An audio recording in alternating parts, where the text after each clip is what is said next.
Hello and welcome everyone. So, about a week ago, the whole world was looking forward to watching ex-UFC fighter Ben Askren knock out one of the most hated YouTubers in the world, Jake Paul.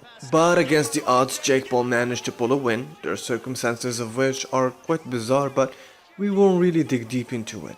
From obvious psychological warfare tactics like the so-called best ring announcer in the world, Michael Buffer, mispronouncing Askren's name as Ben Askew, the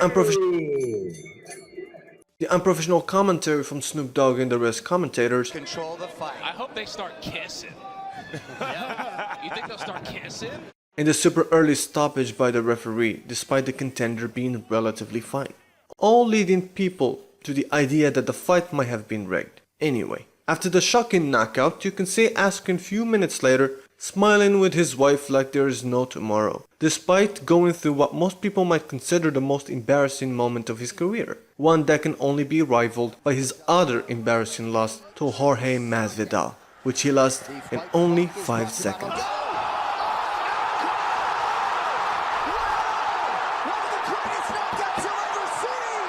Which begs the question, how does Ben Askew handle defeat? In this video we will discuss Ben's power of transforming ridicule into respect. Number 1. Ben doesn't hide after defeat. The first piece of the puzzle is just showing up the next day.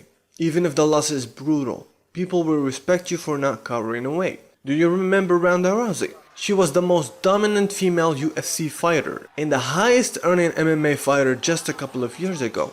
But the way she handled her defeat against Holly Holmes destroyed her reputation and fanbase. She disappeared from the scene months and months. She didn't attend the post-fight interview. She avoided interviews from media outlets. And she dodged social media and her followers. But unlike Rousey, Ben makes sure he shows up to the interviews with almost the same amount of energy he displayed before the loss. This showcased that he's not really ashamed or he's not defeated. I got nothing to hide from. Obviously, mistakes happen, losses happen. Saturday night was definitely not ideal for myself, but I got nothing to complain about. Ultimately, to others, we're nothing more than what we choose to reveal. If you don't reveal weakness, people won't perceive you to be weak. If you don't reveal pettiness, people won't perceive you as petty, even if you are burning inside. After showing courage in defeat, properly showing up to interviews for a decent amount of time, he limits his exposure to negativity afterwards. Basically through spending less and less time online, not googling his name or the news. This way, he doesn't allow himself to dwell on things. Just because you can handle toxicity, it doesn't mean you should spend your time around it. Okay, and did you see any of his post-fight comments? No, wouldn't bother watching those. That would probably annoy me. So Okay. I figured I should bother. Number 2. He doesn't make excuses after the loss. If there's any judgment of his performance or the opponent's performance, it will be done in isolation with his coach or alone. He even goes to the extreme and humorously admits that he deserved what he got. Ultimately, he doesn't play the victim. Okay, so what about the fact that it is a guy that you don't like, right? Like there was clearly some heat there between you guys, some bad blood. Yeah. The fact that he has this victory over you now. Yeah, it's annoying. What am I to do about it? Cry? Ask for a rematch? I don't deserve a rematch. I got knocked out in 5 seconds. What do you want me to do? Heather Hardy, she's a fighter on here. She said MMA is hard. Stop being assholes when people lose. Takes a lot of balls to step in the cage. And while that is true, I feel like I probably deserve it. You know, I've been antagonizing people for about a decade now. And Sometimes it's smarter to admit to certain faults that you know the opposition will target, so you will take away their ammunition. It's similar to that scene from 8 Mile where Eminem talks about the things that his competitor can use to hurt him.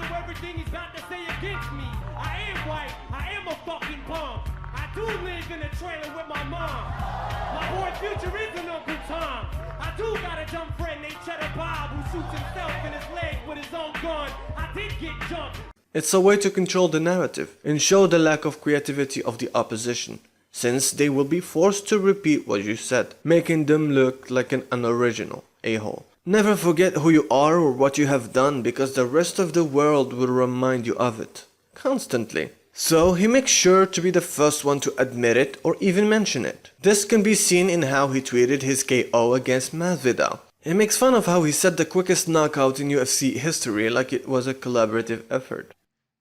Does the fact that it's a record bother you more? uh No, I think that's probably a positive, right? I mean, would you want to be somewhere in mediocrity at like 24 seconds, or you want to have a Yeah. record at 5? This type of attitude made even Logan Paul, Jake Paul's brother, commend him for his ability to absorb emotional shots. No, I think in his head he's convinced himself of a narrative that's going to take place, and he has to say things to make himself feel good and stuff. But yeah, very, very little of that was true. Yeah, I don't know. My kids have a great life. They're so happy. I'll show you some videos. I want kids one day, Ben. I want kids one day. And you're so positive and happy. It's great. You can't. It's bulletproof. Bulletproof. Number 3. Ben makes sure to have a lot of positive things in his life. He diversifies his identity and doesn't consider fighting to be the only thing in his life. When you invest all your money in one company, put everything in one basket, and you lose what you have, you will go insane. If you make your academics, your career, your wife, whatever, as the center of your identity, you will ruin yourself. Ben Askren cherishes his family time, his time with friends, his mission as a wrestling instructor, and his other specialized interests. Like I keep telling you, I love what I do for a living, and I love my wife, and I have some awesome kids, and we had a great day yesterday. And so, yeah, life does go on. He doesn't isolate himself after the loss, especially when his thoughts are ready to run wild. He invites friends the next day, or even in the same day. And because of that support system, he comes with the mindset that everything will be okay at the end of the day, lose, win, or draw. He already knows what his life is about, what he's going to do even after the loss. He knows he's going to go back and teach in his wrestling school, spend time with people he loves, and so on. Just like the Stoics live by the idea of memento mori, remembering death, and visualizing the negative outcomes that might emerge, virtually living through that pain over and over again until that anxiety disappears. Similarly, you should condition your clarity of mind through visualizing hardships and sitting with that anxiety. Number 4. He measures success by how good he can handle failure. He does not base long-term notions of success or failure on the individual wins and losses he experiences, but the consistency of his efforts. He instructs his children to try their hardest consistently, and once the effort is there, success shows up more and more. Basically, he doesn't forget that failure always comes before success. To Ben, perseverance is the first pillar of success. The ability to come back over and over again, like a nightmare of sorts. This can be done through constantly remembering your why you are doing the thing that you do, setting clear benchmarks so not to bite off more than you can chew and get disheartened quickly, and finally understanding the importance of resistance in your life. The impediment to action advances action. What stands in the way becomes the way. Emperor Marcus Aurelius. Number 5. Ben is ready to have that embarrassing moment. In fact, he seeks it. He puts himself in uncomfortable situations that might potentially lead to embarrassment. He might go a little extra on the trash talking just to put himself in the corner so he can fight more ferociously. Have you ever consciously put yourself in a tough situation just to see if you can come out of it clean? When Askren fails, he realizes that he simply was not good yet. The key word here is yet. And shifts his focus and identity towards being a learner instead of a winner. But the other thing I think that was probably a big influence me is I wasn't good. I wasn't good in the beginning. So it's just like, I'm just going to go compete as much as I can. If I lose, I lose. And then I'll just keep moving from there. And then The last point here is Ben Askren's idea of legacy. Legacy is stupid. Legacy is something that people shouldn't really be concerned about.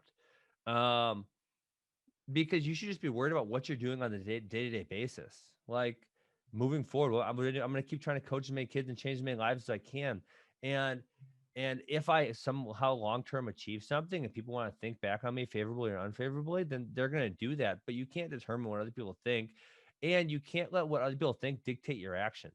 Despite Ben Askren's losses, he played the game well. In less than 2 minutes into fights, he earned more, or about $2 million.